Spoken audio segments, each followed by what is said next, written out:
I am willing to admit that war has accomplished much in the progress of the world. I'm willing to admit that there are certain crises in the forward march of Christian civilization that perhaps could not have been met in any other way than by the sword. I'm willing to admit that war develops certain heroic traits in men and furnishes a test for the evidence of the highest character. Perhaps, too, it trains and disciplines people. But the other side of the picture justifies the prayer of every man, of every civilized man, that war should be abolished, and that the suffering, cruelty, corruption, and demoralization that follow in its train should be, as far as we can bring it about, lifted as a burden from the human race.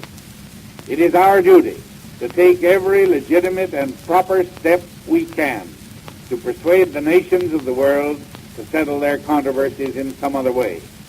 They are looking to us as a country independent of entangling alliances, separated from all possible attacks by two wide oceans, rich, powerful, and in a situation where nobody can accuse us of being afraid of any nation or of taking this step because we are afraid of war if war were a necessity.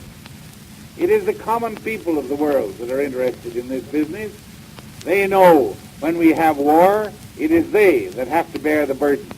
It's their sisters and mothers and daughters that have to wait, trembling, to hear the news from the battlefield to learn whether their dear ones have bitten the dust. It's the great mass of the plain people that Lincoln loved so well that have to stand the brunt of war. They do not have the glory of coming home with the gold lace and the feathers and all that falls to the leaders.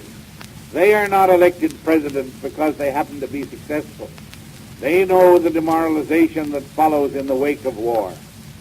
We should lead the way, and all doubts as to our constitutional authority should be resolved in favor of our stepping forward as a nation with the power, the wealth, the fortune, and the opportunity that God has given us to help along the movement of Christian progress toward permanent peace.